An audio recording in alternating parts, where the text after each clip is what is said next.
ये बस एक बेकार कबाड़ का टुकड़ा है। फिर भी मैं इसे खरीदने के लिए अपने पास का हर आखिरी सिक्का खर्च करने का फैसला करता हूँ। आसपास के लोग हंसते हैं और मुझे ब्रेन डेड कहते हैं, पूरा का पूरा सकर। इतनी फ्रेजाइल तलवार तो छूते ही टूट जाएगी, मॉन्स्टर्स से लड़ना तो दूर की बात है। लेकिन मैं बस मुस्कुराता हूँ क्योंकि मैंने एक मिथिक टियर टैलेंट अवेकन किया है, ऑल रिफाइंड। ये किसी भी आइटम की क्वालिटी को एक बार बढ़ा सकता है और इसकी कोई लिमिट नहीं कि ये कितना ऊपर जा सकता है। काफी लक के साथ एक सिल्वर टियर आइटम भी सीधे मिथिक तक छलांग लगा सकता है। अपनी पिछली जिंदगी में मैं ड्रैकोनस फेडरेशन के 10 सबसे महान वॉरियर्स में से एक था, एक लिविंग गॉड ऑफ स्लॉटर। लेकिन मेरी गर्लफ्रेंड और मेरे स्वॉर्न ब्रदर ने मुझे धोखा दिया, पावरफुल एलाइज के साथ मिलकर मुझ पर हमला किया और मुझे लगभग खत्म कर दिया, सिर्फ मेरे पास मौजूद सुप्रीम आर्टिफैक्ट एबिसल रिंग के लिए। ये एक ट्रॉफी था जो मैंने अकेले एबिसल रिफ्ट के अंदर जाकर उसके सबसे शक्तिशाली डिवाइन बीस्ट को मारकर जीता था। कहा जाता है कि ये रियलिटी के लॉज को उल्टा कर सकता है, यहाँ तक कि एक शैटर्ड बॉडी को भी फिर से बना सकता है।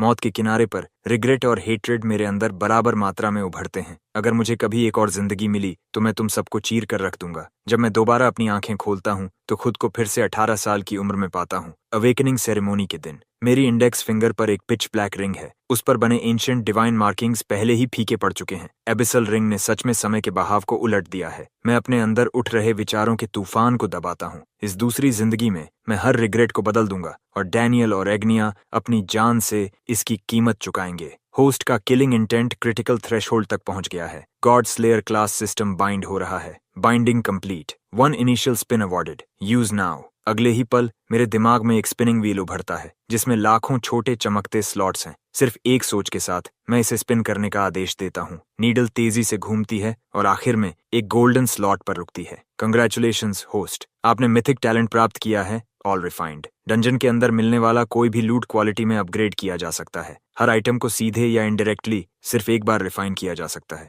मैं स्टन्ड रह जाता हूँ। ये मिथिक टैलेंट किसी भी आइटम की क्वालिटी को फ्रीली बढ़ा सकता है। इसकी शक्ति लगभग डरावनी है। मैं धीरे से अपनी आंखें बंद करता हूँ। मेरे दिमाग में एक स्टेटस पैनल उभरता है। Crest class unawakened talent, all refined gold tier skills, god slayer strike, legendary phantom step, legendary mastery, back to basics skills, total concealment, legendary eye of insight, legendary. इस पैनल को देखते हुए जो शांति मैंने खुद पर थोप रखी थी वो टूट जाती है। मेरी पिछली जिंदगी की कुछ स्किल्स मेरे साथ वापस आ गई हैं। उसी वक्त मेरे पीछे से एक साफ आवाज गूंजती है, क्रेस्ट, तुम्हें क्या लगता है तुम कौन सा क्लास अवेकन करोगे? मैं मुड़ता हूँ और एक पल के लिए मेरी सांस रुक जाती है। एक लड़की सफेद कपड़ों में खड़ी है, नाजुक फीचर्स, एक जेंटल स्माइल, सिर थोड़ा सा एक तरफ झुका हुआ। उसकी आंखों में एक शांत रोशनी है, बिल्कुल वैसी ही जैसी मुझे याद है। ये राइली है, मेरी